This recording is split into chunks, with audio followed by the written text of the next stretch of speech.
It's our eldest daughter, Angelica, our son, Matthias, and his wife, Marie. They celebrated their first anniversary in May, and our daughter, Emma. Our daughter, Angelica, is currently in Melbourne, Australia, on contract from her job, working there. Our son, Matthias, and his wife are in Bozeman area, Montana. Our youngest daughter, Emma, is on the island of St. Kitts in the Caribbean, Eastern Caribbean. She's in vet school there at Ross University. And we are in the Cayman Islands, so we are spread all over. Hopefully we'll see each other this year at least once. Welcome to the Cayman Islands. The chickens say welcome too because the chickens are everywhere. It's jungle fowl. They are running all over the island and even on the beach. And I bring you greetings from our little congregation of Safe Harbor Lutheran Church. They thank you for your prayers and your support and your love and your care. So we'll talk a little bit more about them as we go along. Also meet our Safe Harbor board that manages the affairs of Safe Harbor Lutheran Church, our small mission congregation. And Joel, he is our only elder there. So where are we? As you know, or might know, all the missionaries in the LCMS are divided into 4 regions, Asia, Eurasia, Africa, and our region, LAC, Latin America, and the Caribbean region. And each region is divided into areas of work, and our area is the Caribbean area. Have you found the Cayman Islands yet on the map? Maybe kind of zoom in a little bit. Maybe this will help.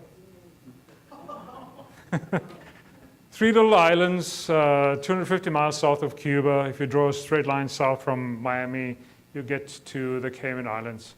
That's where we live and work by the grace of God. And our regional headquarters is in the city of Santiago in the Dominican Republic. And that's also where our seminary, regional seminary, is where I teach too. Little map of Grand Cay-man, the largest of the 3 islands where we live and work. As you can see, it's pretty big, 22 by 8 miles. Most things happen on the western edge on the 7-mile corridor. The arm and the mermaid are there to, people think it might have a shape of a mermaid or an arm extended like that. But as you can see,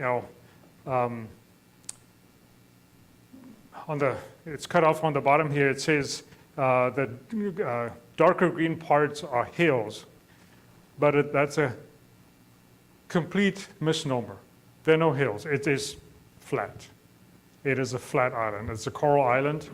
Not much good dirt there, good soil, nothing. Nothing really grows there. What? Not like Nebraska. The 7-mile corridor is where everything happens. The common economy is usually divided in 2 parts. Half is finance, half is tourism. There are 183 banks registered on the island, investment banks, and multiple other companies. It's a tax haven because there are no income taxes on the island. However, everything consumed on island is imported. So there are tariffs, import duty on everything. So that's how the government gets the income from tariffs and imports. And it's kind of how Safe Harbor started, or the mission, Lutheran mission on the Cayman Islands, is by snowbirds that had bought property there and lived there for 3 to 6 months, and they wanted God's word and sacrament, and contacted the LCMS or contacted friends in the LCMS and pastors that started preaching there in the winter months. But when some of the locals joined, they said, no, what about us? We want services all year long. So that's how the LCMS International Mission got involved and started sending missionaries, kind of intermittently missionaries and retired pastors month at a time. So I'm only the 3rd missionary there. And heading towards the longest time there. We are only in our fifth year in the Cayman Islands.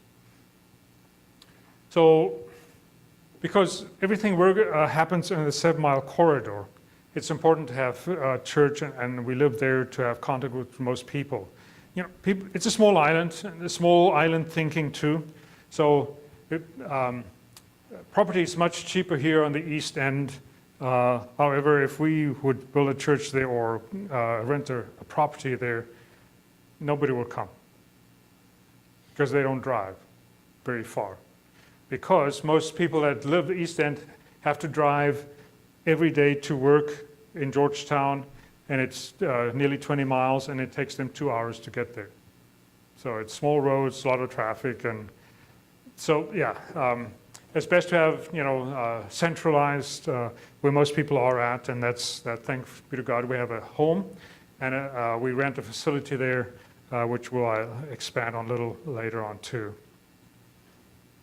So focus these last 2 years was trying to find affordable accommodation and property for church, etc., which is very difficult in the Cayman Islands, to establish a sustainable ministry there for church and parsonage, but also try and establish a preschool, and hopefully to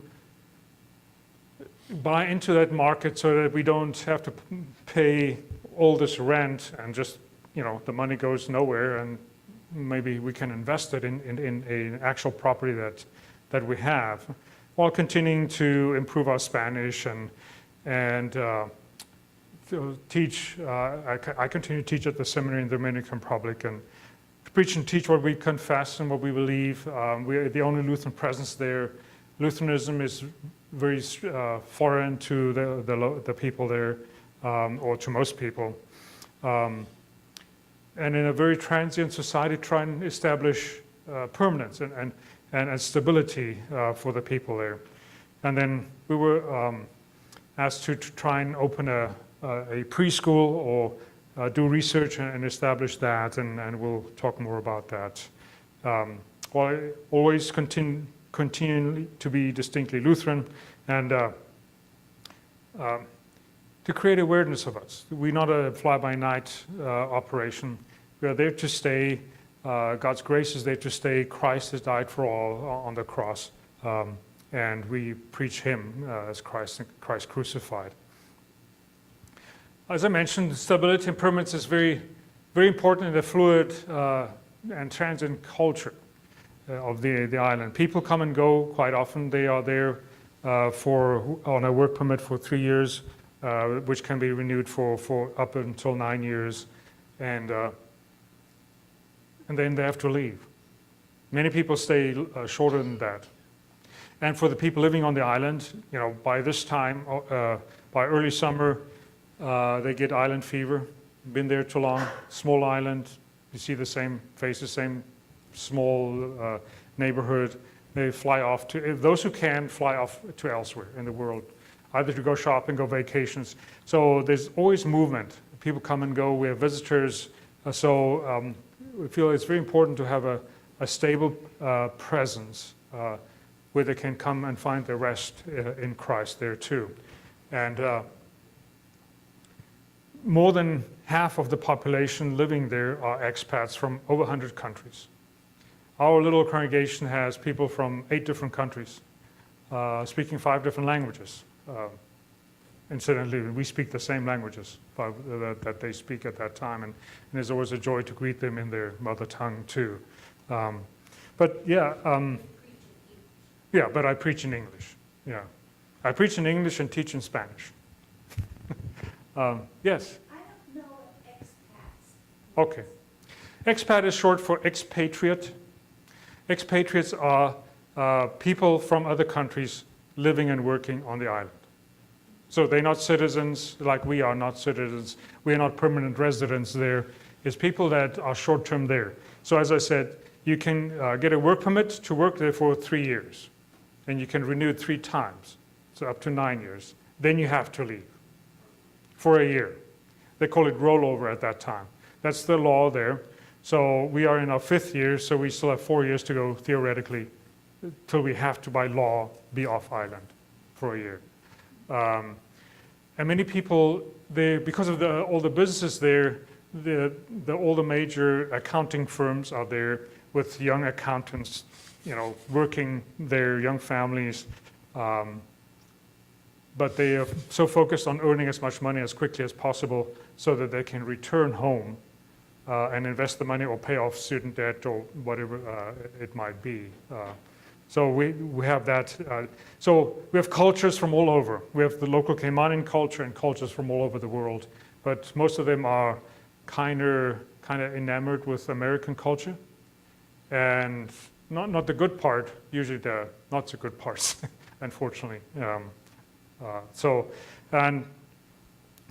9 years, we call that roll over the year that they have to be gone, and these gals from Nicaragua we had confirmed in our church. They became members, etc. But now their time has run out, the 9 years. They had to leave. This past year they were gone, and so we try and keep in contact with them. Some of them want to return back, but most people, if you look at the records of people who have joined Safe Harbor Lutheran Church, most of them have left because of this law.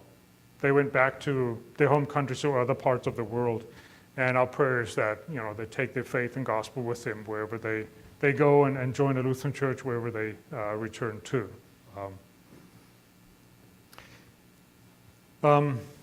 We don't have a church building.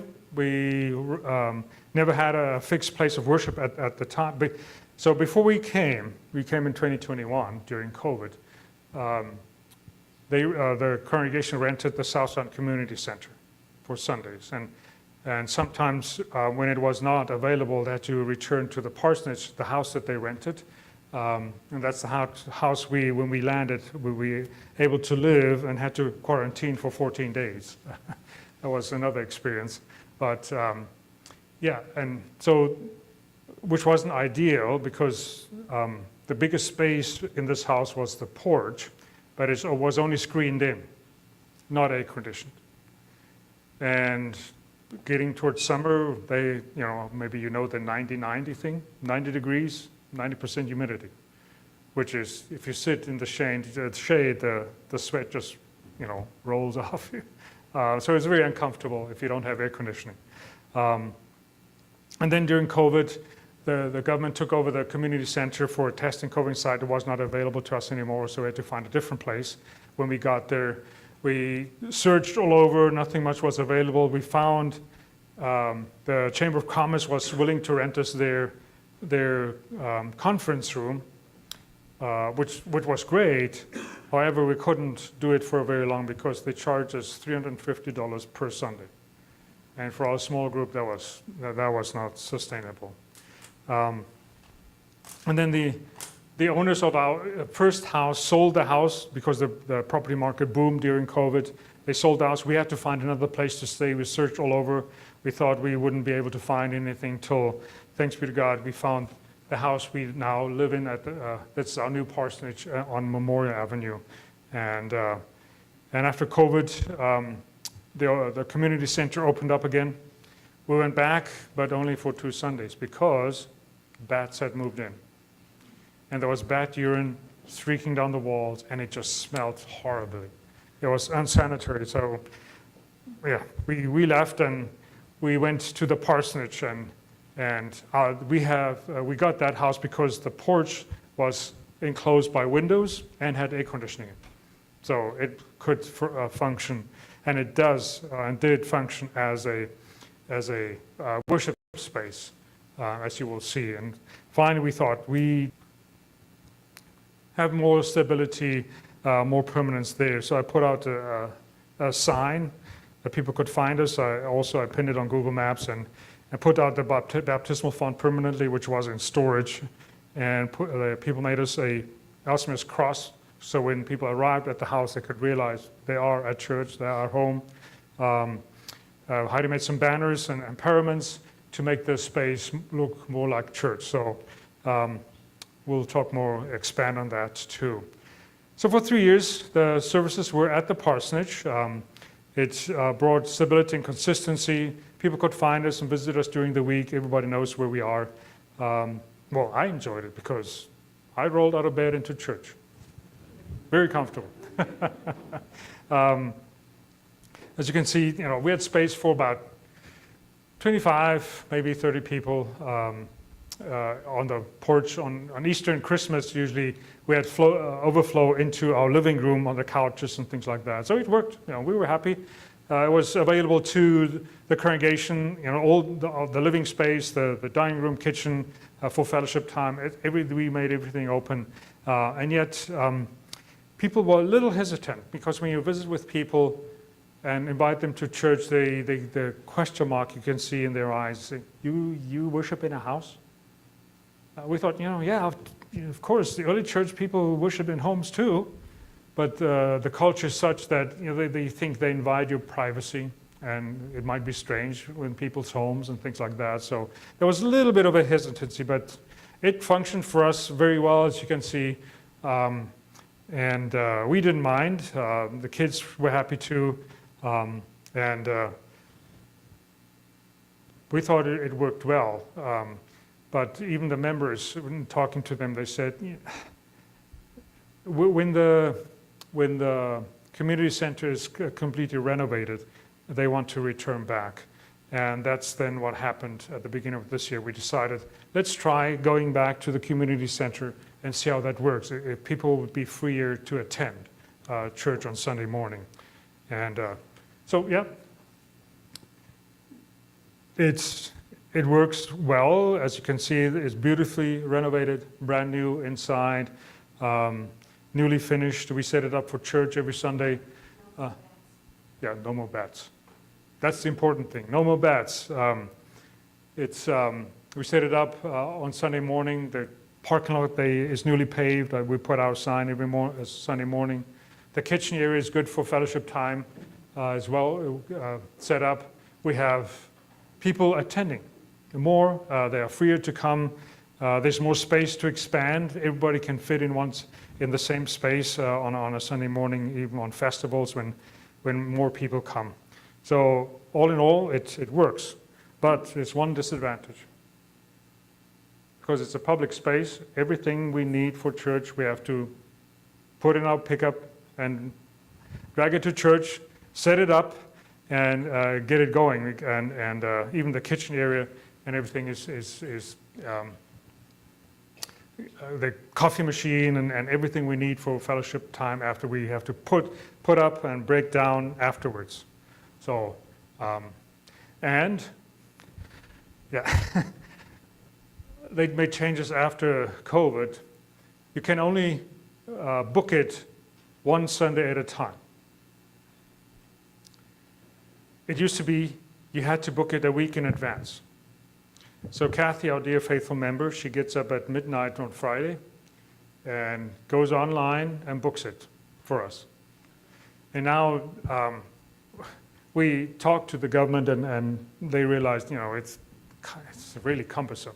So they say, okay, you can book a month in advance. Now 3 months, now 6 months in advance. So it's still only one Sunday at a time. So Kathy has her alarm set every Friday morning to book a spot in advance. And sometimes the government has dates blacked out. If there's a holiday weekend or they have a function close to that Sunday, they block out all the community centers because they might need the furniture, they might need the space. So we cannot have access to the community centers every so often. So then the services go back to the parsonage, and we have to let everybody know what's going on, what's happening, and we do that social media and let people know where to find us and put up signs so that it's 1.5 miles apart. So all in all, I think it works out, even with some confusion. It's all the extra effort. It's worth all the extra effort, and we thank God for all the people that come every Sunday morning. By God's grace, are strengthened. So this is an outline of everything we were involved in these past 2 years, and I'll talk about them all. First of all, it was a dream to start a preschool. We tried very hard. 2 years ago when we were here, we were in rapid negotiations of buying a preschool because a Montessori school came up on the market, came for sale, and we tried to get a down payment together. LCF was willing to lend us the money, but it didn't work out at that time. So we had to call off the effort to buy the preschool. But they gave us their financial statements, and we regrouped after our return. The people were disappointed that it didn't work, the members of Safe Harbor. So we had to regroup, and I contacted a Lutheran strategic planner, and we met in April last year. He got us to think critically and practically and help set up a good business plan, good strategic plan, so that we could have all our ducks in a row, so that when we do make the attempt to purchase it, that we have all the information available, have all the T's crossed and I's dotted, etc. And we met with Thomas, he's the planner, with John Lewis, he's from Mission Advancement in St. Louis, or the LCMS, and he knows large donors who would be willing to help with funding the down payment of purchasing the school. We didn't have an area facilitator at that time, but Pastor Arthur Rickman from Panama, he stepped in to oversee things and help us, and these ladies were part of the education committee of our congregation. And we met all weekend, hashed out the whole plan, and worked with Thomas over the months.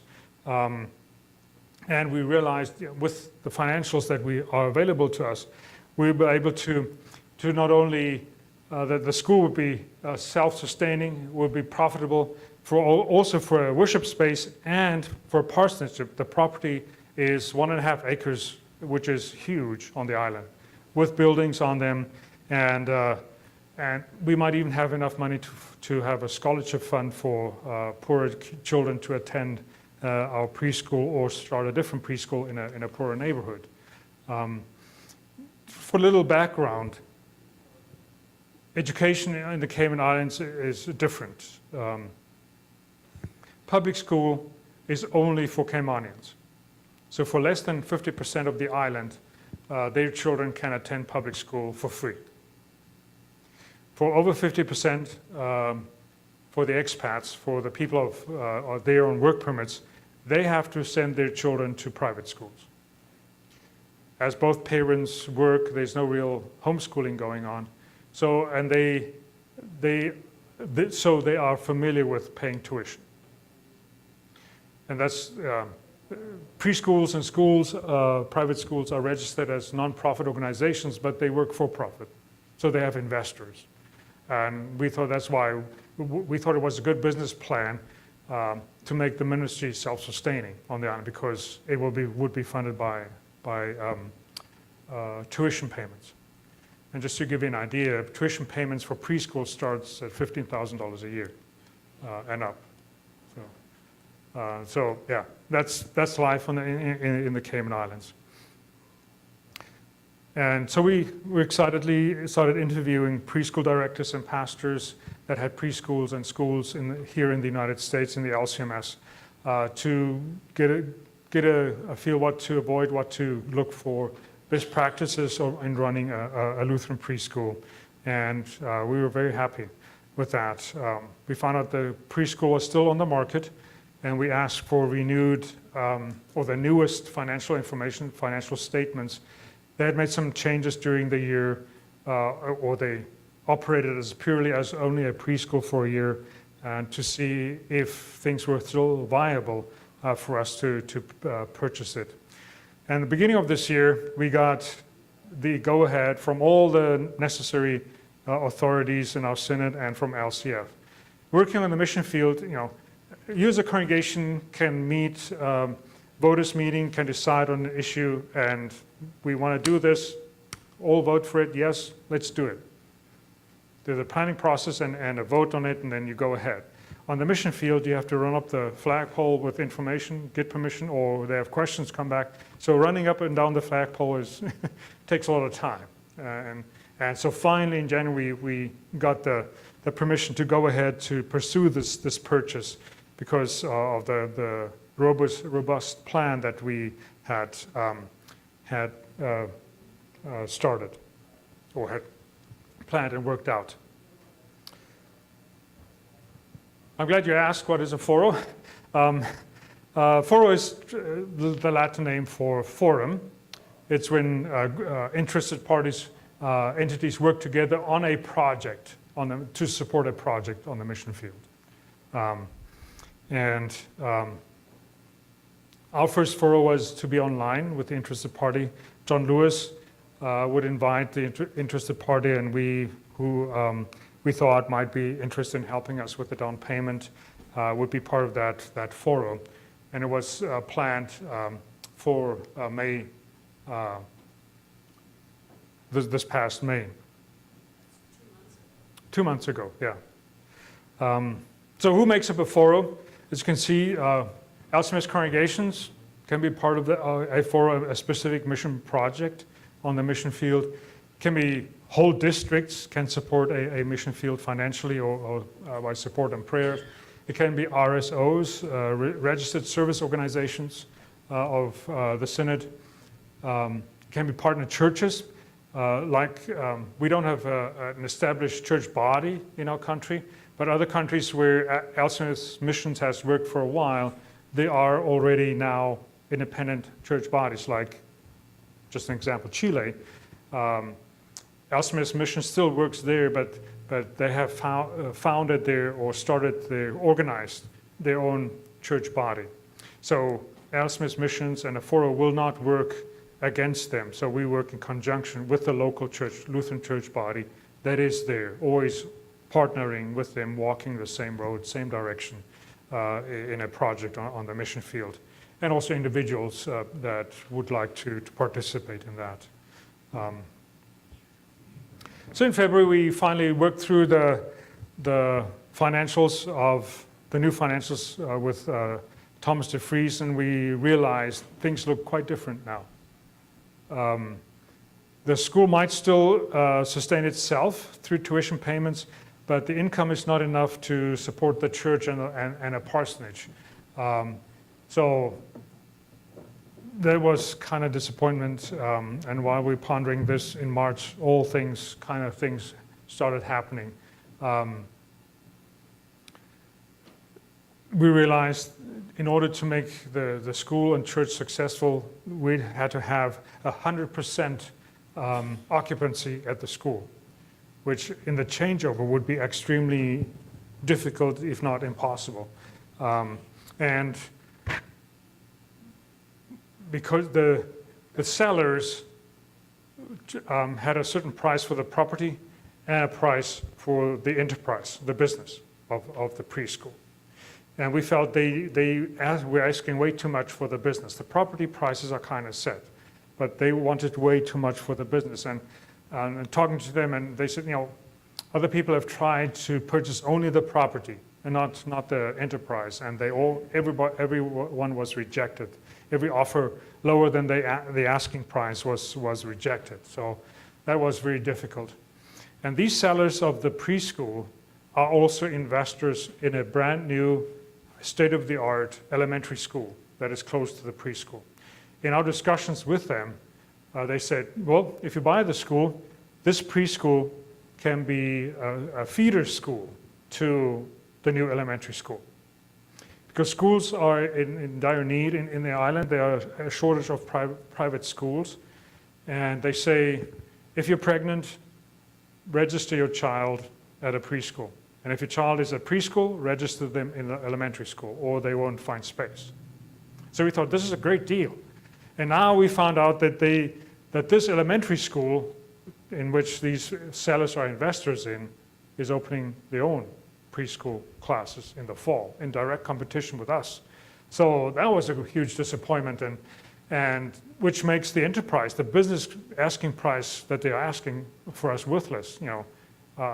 We won't be able to be a feeder school to an elementary school, and therefore we won't be able to attract enough children to make the payments for the school. And then, of course, there were new government regulations.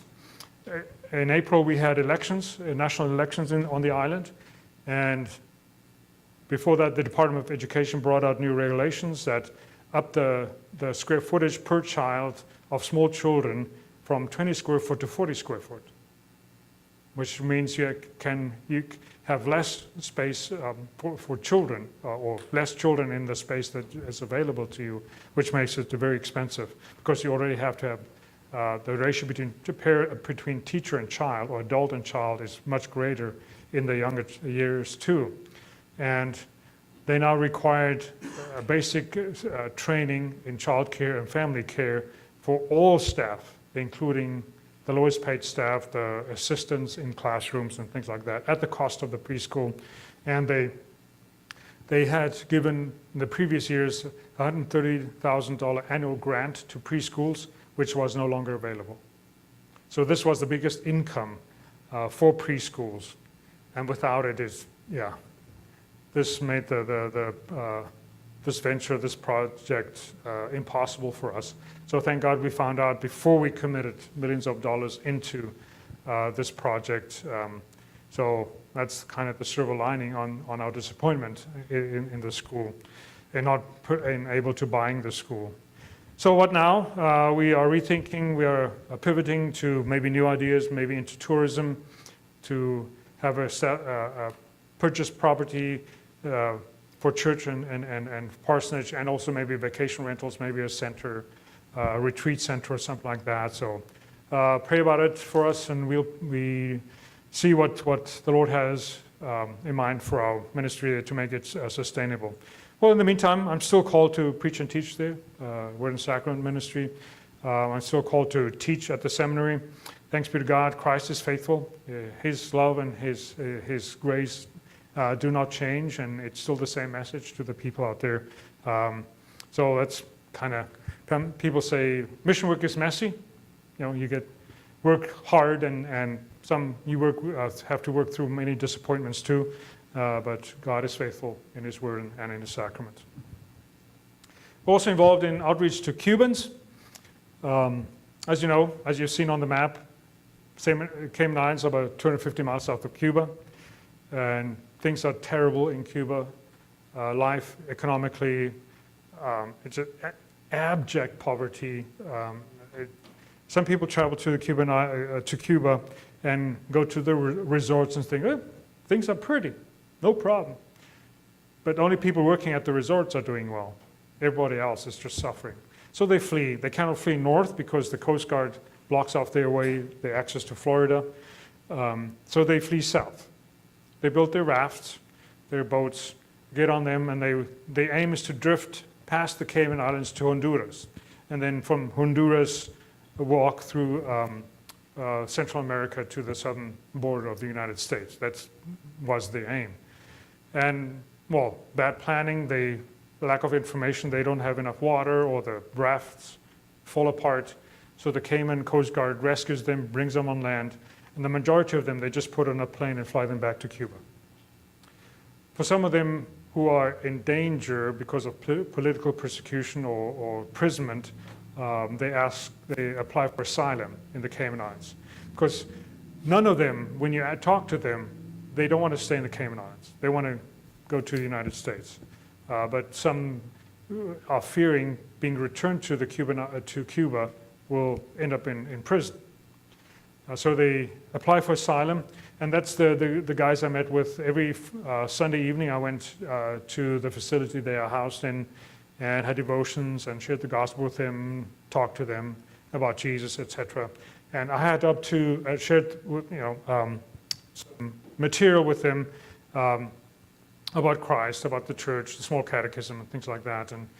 And so regularly met with them Sunday evenings, and I had up to 17 guys there at one time, and then there were two. ¿Qué pasó? What happened? So they said, one night that week, most of them purchased a fare on fishing boats to Honduras. So $800, bought them a ticket on the fishing boat. They got on the fishing boats at night and left. So where did they get the money? They get a small stipend for food while living on the Cayman Islands, and they work illegally. They work in construction companies for cash. till they have saved enough money. Then they get onto these boats and flee. And when they get into Honduras and Central America, they pay $2,000 to smugglers to smuggle them up to the United States-Mexico border. That's what happened. And these two were left because they didn't have enough money yet. And soon after that, they were all gone. Well, it was last year, heading towards November, the elections. They thought Trump will be elected and close the border, so they tried to rush to get here. I don't know where they are now. I have lost all contact with them, and my prayer is that at least the seed of the gospel has been planted in their hearts, and if they would find a church somewhere on their travels or wherever they end up in. I still teach at the seminary. 2-hour class every week. It's a picture of the seminary building from the hillside on the outskirts of the city of Santiago. Our faculty out there. On the top of the hill is the single dorm building, or dorm for single students, but the majority of students are usually married. Building from front on the bottom level is Lutheran school, elementary school. The middle level is the church, and the third level is the seminary out there. Currently we have 8 residential students. We're interviewing 3 more students this summer. Hopefully they'll join us in the fall with classes there too. 24 online pastoral formation students and 68 deaconess formation students. The online pastoral formation students, we work in 11, 13 countries there with students, and all the different countries have different laws and of immigration and things. Some places are dictatorships, so not all can travel to the DR, and not all. Some have family issues or health issues that they cannot live in another country. So we offer classes online for them too. And all the deaconess students are locally in their congregations. We don't have residential deaconess students there. I teach online. They sit in class at the seminary, and I sit in my office, and I teach there, and it's a joy to be part of the pastoral formation of these men that will return to their home churches, their home countries, and be pastors and missionaries there. The distance learning program we have for the students who cannot live and work in the Dominican Republic. So it's a program together with the seminary in Fort Wayne. Videos are recorded in Spanish that they have to watch, and then books they have to read, and online information that they have to get, and then I answer questions, and I grade their papers and their exams. And then they graduate, and then ordained and certified by their home churches. And through all these years that they take online courses, they work together with a mentor pastor in their home congregation or the assigned congregation. They start, doing pastoral calls, started preaching and teaching in the congregations while they are studying. So it's maybe a 5-year-long vicarage that they work through with this. And once a year, those who can't travel for short term come to the Dominican Republic at the seminary, and then have classes together and have fellowship with fellow pastors and fellow students to grow as a pastor there too.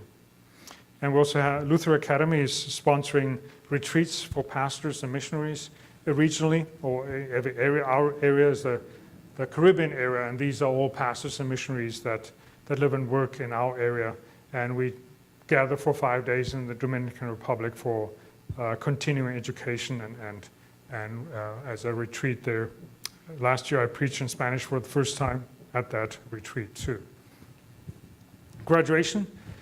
From last year we had 2 students, one from Bolivia and one from Panama. The one in Bolivia was ordained and sent out as a missionary to southern Bolivia. It's wonderful news about the Bolivian church. They were started by Norwegian missionaries, but they were looking for a confessional Lutheran church. They found us joyfully in tears. They found a confessional Lutheran church body and seminary. So now they are in fellowship with the LCMS, and we've signed an agreement with them at the seminary. They will send all their students to the seminary in the Dominican Republic to be trained by us, and the students will return to Bolivia and be pastors in the Bolivian Lutheran Church there in the Andes, where most people speak only Quechua and not Spanish. So they are trained in Spanish, but they're bilingual, most of the pastors in Bolivia, for example. This year I attended the graduation too, a student from Venezuela and a student from Mexico. They are pastors in their home countries now. Four deaconess students living in the Dominican Republic also graduated together at the same time. The week before graduation, we have symposia. Last year we talked about mission work and evangelism. I presented a paper on lay involvement in evangelism, and it's always great to have fellowship with regional pastors and missionaries there. And this year's symposia kicks off our 125th anniversary of LCMS missions in Latin America and in the Caribbean region. So the year 1900, the first LCMS missionary was sent down to Brazil, in southern Brazil, to gather all the German immigrants into the Lutheran Church. That's how LCMS mission started there. It spread to Argentina, Paraguay, other parts of the continent too. And we invited four different church bodies to present about the history of the LCMS in their region, Brazil and Argentina and Venezuela and also Mexico, even Cuba. These are all 12 church presidents of independent church bodies of these countries in South America and Central America and the Caribbean were invited to attend our celebration, 125th anniversary. 11 were able to come. Only the church president of the Lutheran Church in Brazil was not able to travel at that time. So we have the Lutheran Church of President of Guatemala, Chile, Paraguay, Argentina, Mexico, Bolivia, Venezuela, Nicaragua, Panama, Spain, and Uruguay. 12 church bodies started by the LCMS. And we are still working in 7 other countries. The missions are small yet in those countries. They have not formed independent church bodies as yet. And these are all the attendees of the symposia this past May.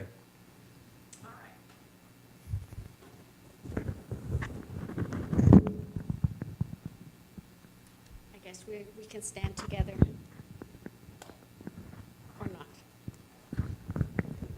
All right. So beautiful inheritance is something that I've been involved with the last 2 years. It is the Bible study and craft for the daughters of our missionaries in our region, so in all of South America and the Caribbean and Latin America region. And the Bible study is usually taught by one of the deaconesses, and I've been asked if I would do the craft part of it, and it was a lot of fun. We did a lot of cutting, a lot of folding, a lot of pasting, and it was sometimes a challenge for me to find a craft that you can teach through the screen of a computer. And you have to figure out, what supplies do all these girls have in all of these remote places. But we had fun, we made it work, and I really enjoyed it. And God willing, I'll be involved in it again this coming year.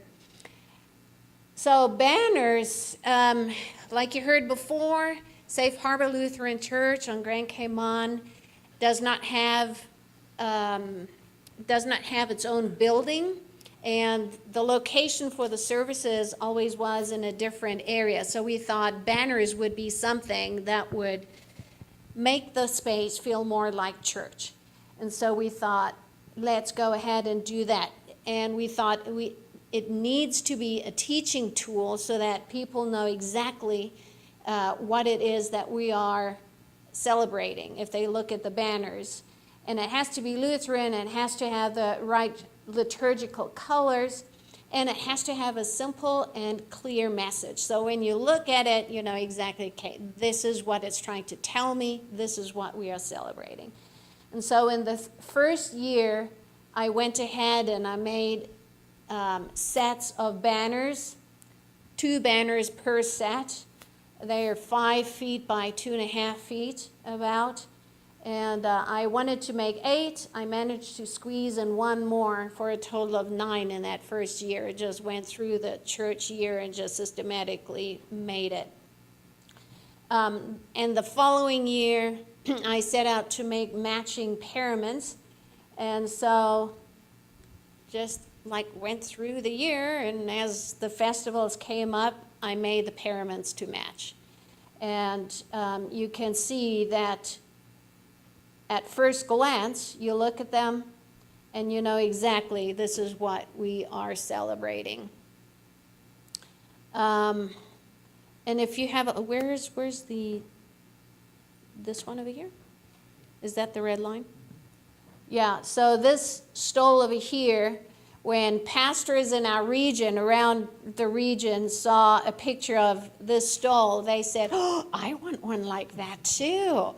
And who knows, maybe that would be a future project for me to make a stole for our pastors in the region.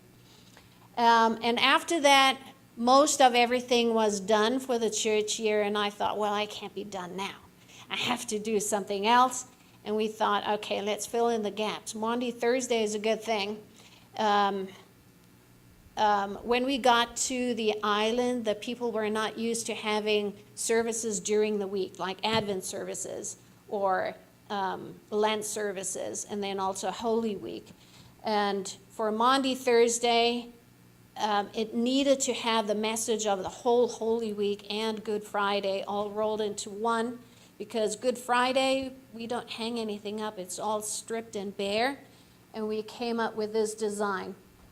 So the over here, water and blood coming out of Christ's side, that is the birth of the church, and it flows directly into the baptismal font and also into the chalice. So those are the means of grace that Christ has won, his salvation that he won for us on the cross, he provides to us through his sacraments. And with the words, it is finished. So yeah, that was up for the first time this past year. And I also thought it would be good to have what I call the Christ set. So one of the 2 banners would be the Agnus Dei, the triumphant Lamb of God, and that would be paired with the banner for that celebration, that festival, is the Ascension or the All Saints' Day or Christ's baptism or the Transfiguration. And here we have the Ascension, the Agnus Dei, and the Ascension banner. And here we have the All Saints' Day banners, Christ's baptism, and the Transfiguration. And then the green banner set that I had made got damaged, and it needed to be replaced, unfortunately. But the VBS group from Torrington, Wyoming, they said they wanted to supply the supplies for that. And then my sewing machine that had been zigzagging for 3 years nonstop, it said, no more, I don't want to do this anymore.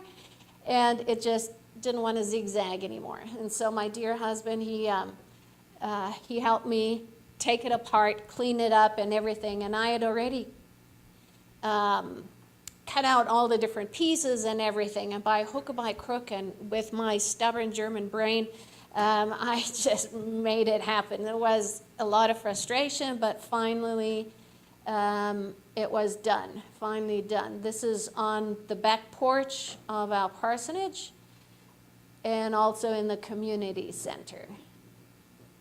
But wait, there's more. I still had some supplies, some fabric left over, and we thought it would be good to have a baptism banner that would hang by the baptismal font that we always have out. And my husband also made the banner stand out of PVC piping. And so that was done in time for the Festival of Christ's Baptism.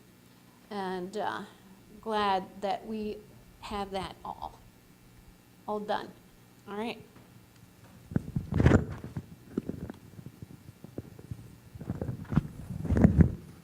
Oh, thank you. We're also involved in teaching at church. Sunday Bible class is very popular on the islands, and very lively, very good discussions.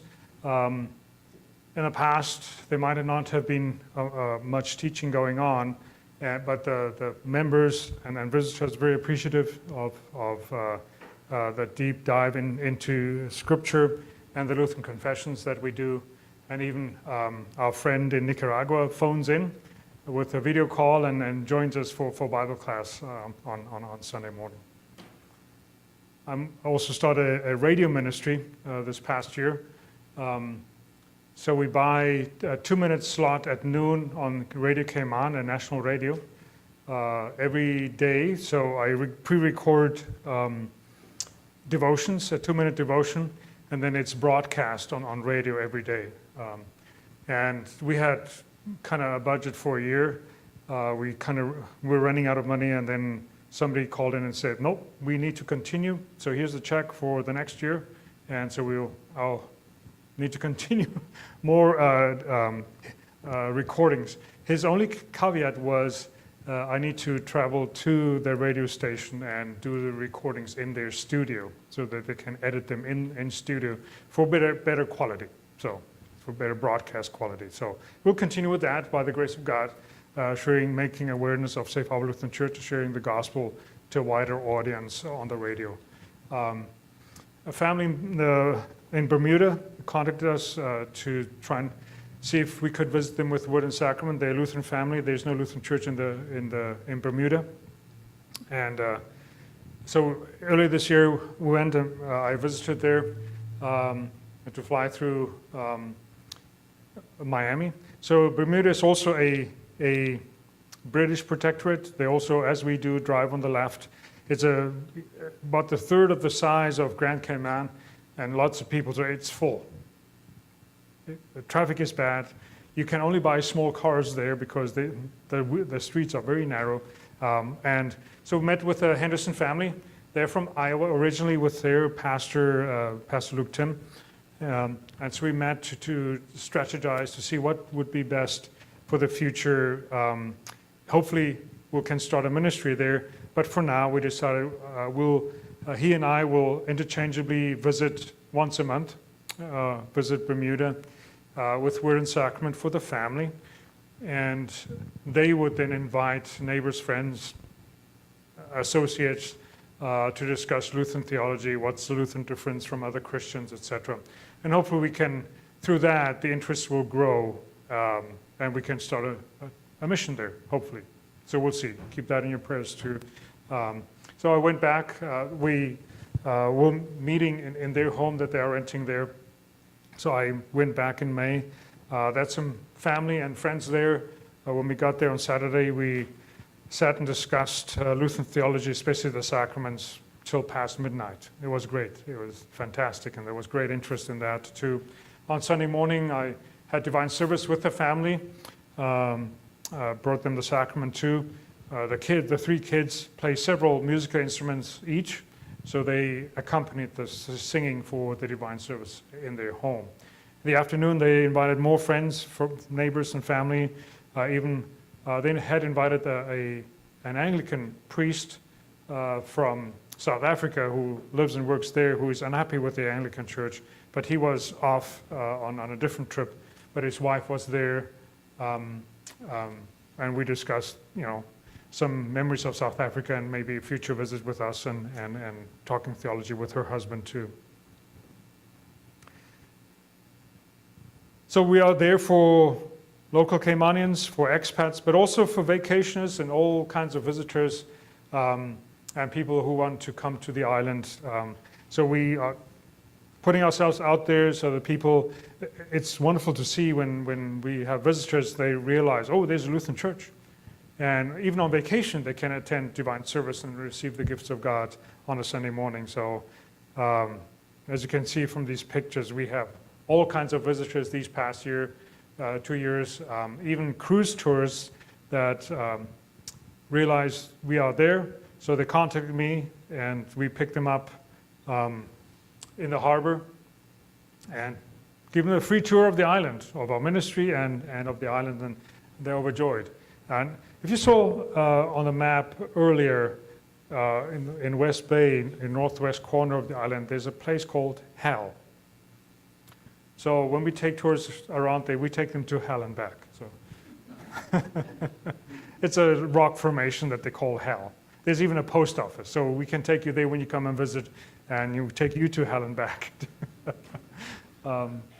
So be like these Lutherans, come visit us, come see us anytime. There's also opportunity through LCMS missions for volunteer teams, for a short-term mission team like a weekend or a week to do some project to help out volunteer team. So the first volunteer team that came to us were the Mackenzies from Missouri.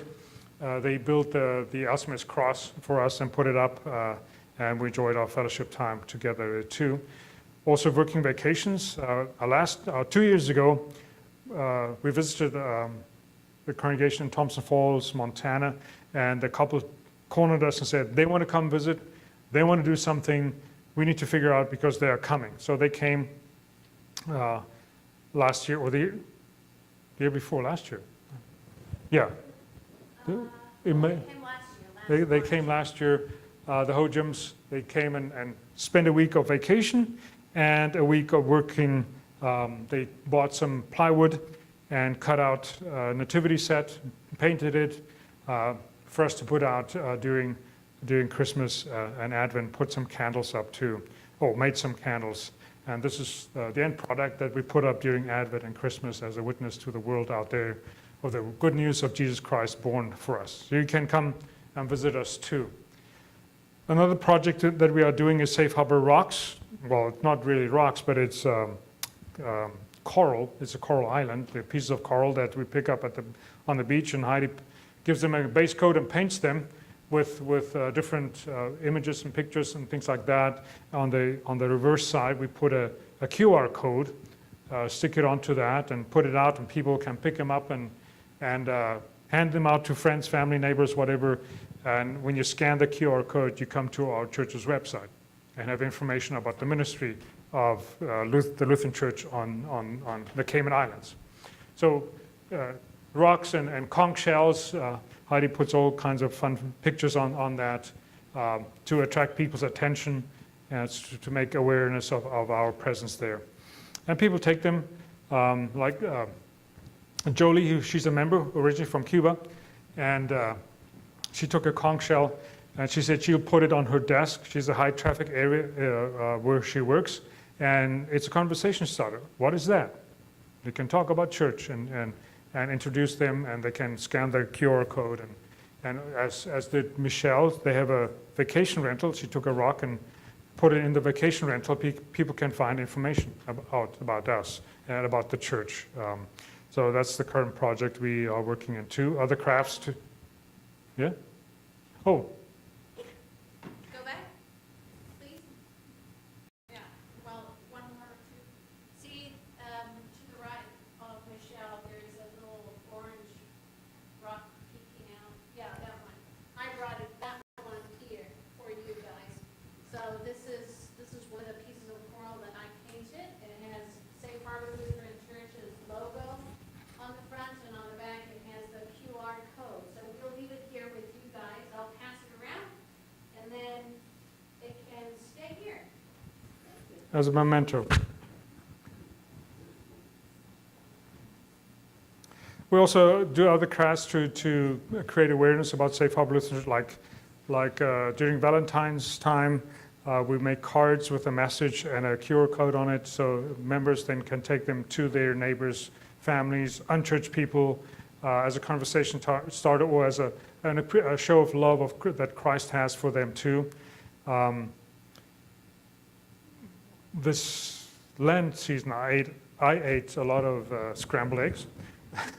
we emptied them out, cleaned them, dried them, and then painted them, filled them with candy, with a Easter message, and closed them up. And then on Easter, all the members were encouraged to take some home and take them to whoever they might need the love of Christ and the message of the resurrection, and share these candy-filled eggs, Easter eggs, with them too.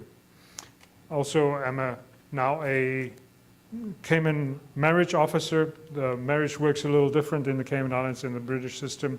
So I do the legal side and the spiritual side. I have to fill out all the forms and things like that. So if you know of people that want a destination wedding, yep, there we are. Our Christmas Eve service is very popular on the island. Many churches do not have Christmas Eve services, and we have a place at a resort which they level out to the beach there, and we set up for Christmas Eve. Even the chickens are here welcoming you for Christmas Eve. Set up a Christmas tree and an altar, set out the beach chairs. Our girls were there too, and the music, and people started filing in before sundown. That's our bulletin that we use for lessons and carols. Then it's also a wonderful time for message of Christ.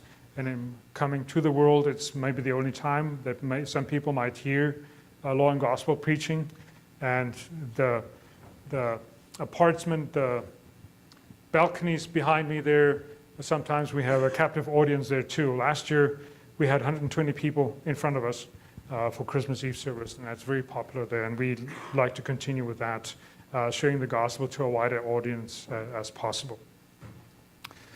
So that's it for us. Questions, comments, anything from your side? Yes? Who owns that? Is it a different country owns that island? It is a British protectorate. So they it's not complete independent from Britain.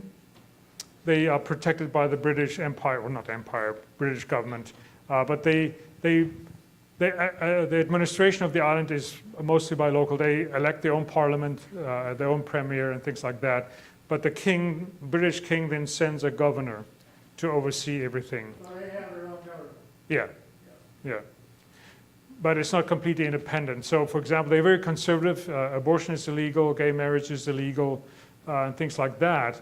But this past year, the governor squeezed in civil same-sex unions, something like that, without parliamentary improvement and things like that, just because Britain forces their will onto the people sometimes. So when they make the rules for you guys, Yeah. they make that themselves? Yep. So the expat law that work permit can only stay for 3 years, renewed 3 times, that's their law, yeah. Other comments, questions? When you leave for that year, if you decide to go back forever, but Yeah. what's your thoughts or what's your fears when you're not there? How long would be somebody? I guess there would be different options. They could have, as they did in the past, have a time where retired pastors come and fill in for us. Because, they then would have to come every month. There would be a different person filling in, which, well, it doesn't bode well for stability in the church and the mission work and things like that. So, it's kind of hard. I think a better option would be for a new missionary to take over in the long term, so that there's changes back and forth. But the Lord knows.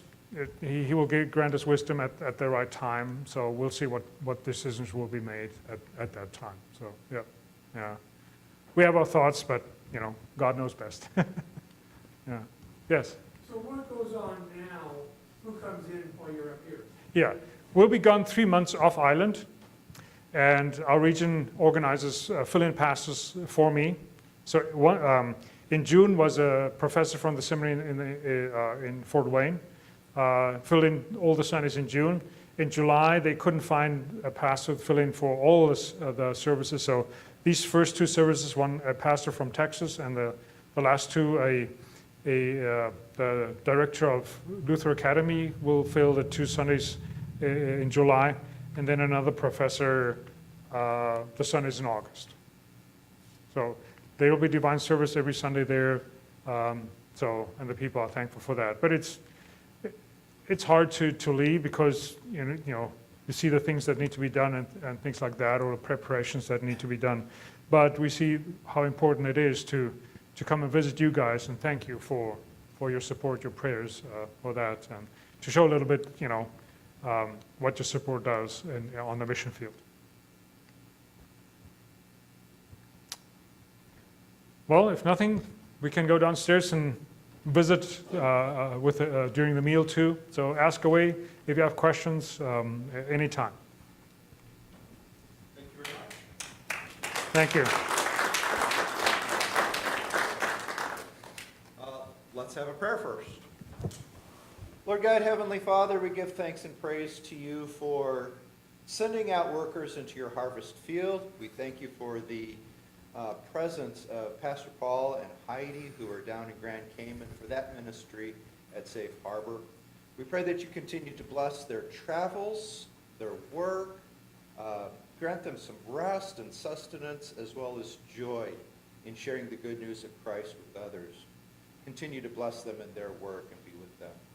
And now as we gather for a meal, we are thankful for those gifts as well too. And so we pray, come Lord Jesus, be our guest. Let these gifts to us be blessed.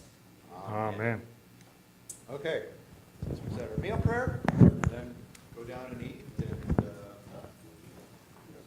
enjoy some time with each other.